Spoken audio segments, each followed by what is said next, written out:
Hello, I'm Mira Reisberg and welcome to this short, sweet talk on Common Core standards and how to use them as a tool. I'm going to start by talking a little about education, and then I'm going to share my screen with you. And when I share my screen with you, I'm going to show you a little about the Common Core standards and why you shouldn't worry about them. So first of all, a little about education. Well, maybe a little about me. I used to be an education professor where I taught children's literature and I taught art education and I taught all sorts of good stuff. And one of the things that I had to do as a professor was learn about the national and state standards and then teach my students how to use them. And the way that I like to work with them was to do whatever I wanted and then to go back into the standards and see where I could match those standards to what I was doing. So that's my first tip. And I don't have this all mapped out. This is kind of a spontaneous thing that I thought might be helpful. The other thing I want to talk with you about is how education is constantly trying to find new ways to make sure that all kids get educated and that they get a good education. Now, the definition of what a good education is something that differs with different people. For me, my concept of a good education includes a lot of imagination, a lot of play, a lot of getting out of the chairs, a lot of creativity and art, which doesn't necessarily match what traditional ideas for education are right now. And I personally think that we need those things if we're going to do well, because we need to be a country of innovators and adventurers and explorers. But that's my thing. And so I don't want to, spend too much time talking about that, and I may even edit it out. I'm not sure yet. So one of the things with the Common Core standards is that it focuses on what are called expository texts. So I'm going to pause a second and go and share my screen. And here we have expository. I just went to Wikipedia, I typed in expository. I could have gone to dictionary.com, but I came here because it gives a nice quick overview of what expository is. And it's a kind of communication, or here as they say, a mode of discourse, a rhetorical mode. And what it basically is, if you look here, it's a type of more formal writing that is very fact-driven. We've got anecdotes, autobiography, biography, novels, oral history, short story. And what they don't mention is non-fiction. But it's talked about here in a different way. Business letters, how-to essays, news stories, press releases, reports, scientific reports, term papers, blah, blah, blah, blah, blah. So what's happening is with the Common Core standards is that they want 50% of all children's books in schools, and the children's book market is a huge market for publishers. They want 50% to be expository texts. So that means non-fiction, whether it's biography, science, math, however. Now, you can be very creative with nonfiction, and nonfiction can include historical fiction and faction. And faction is a combination of fiction and fact, where you are sharing facts in a fiction format that makes it much more playful and more entertainment-oriented, while still teaching a ton of information. Because the way these Common Core standards are geared, it's to be very informationally oriented. So that's a little about expository text, 50% non-fiction, but also don't despair if you're not a non-fiction writer, because the other 50% is fiction.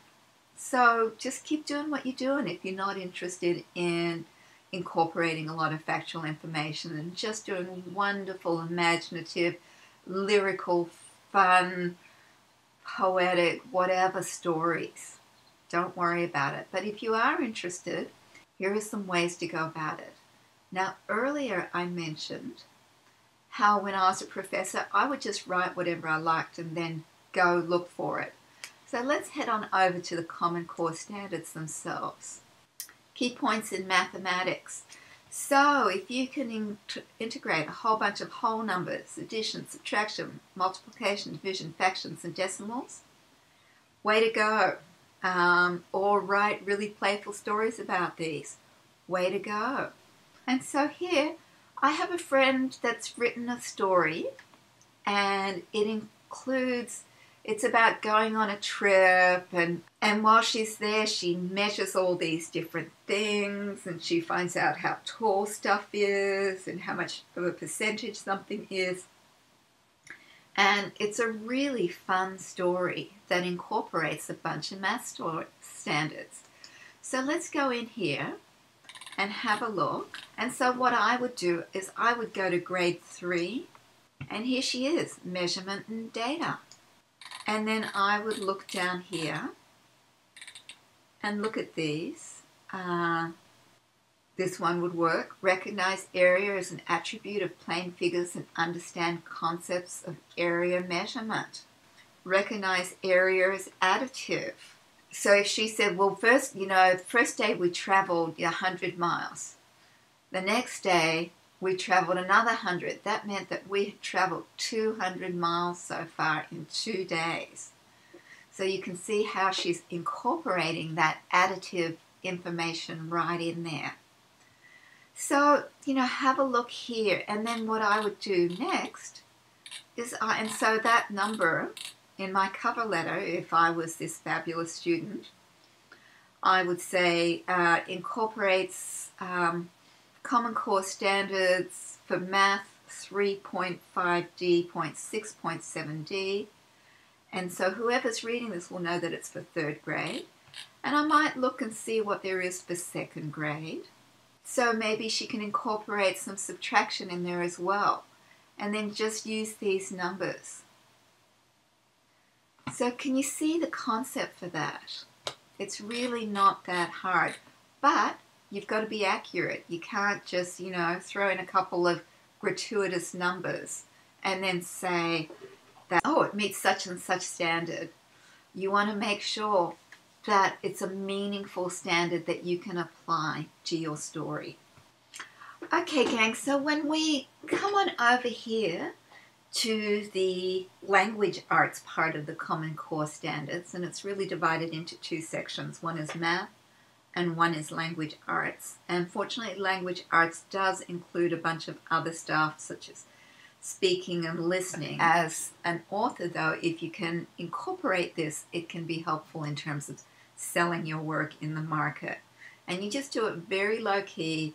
As I mentioned, you just do it in really meaningful ways. And if you can't do it in really meaningful ways, don't do it, because it'll just make you look like an idiot, which you don't want. You want to look like a professional, like a fabulous professional.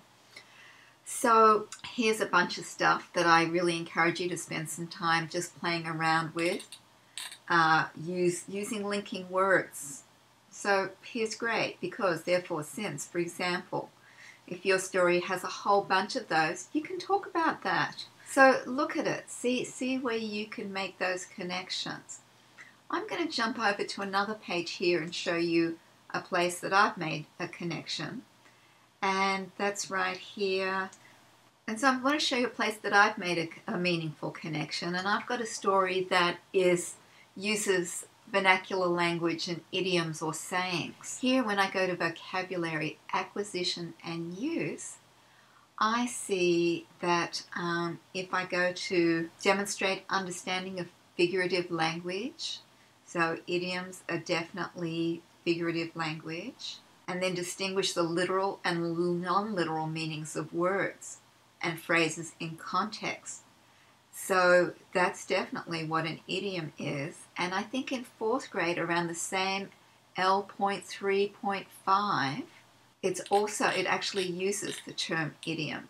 So I might just say this story uses vocabulary acquisition and use from grades 3 and 4, or I might use the specific L.3.5.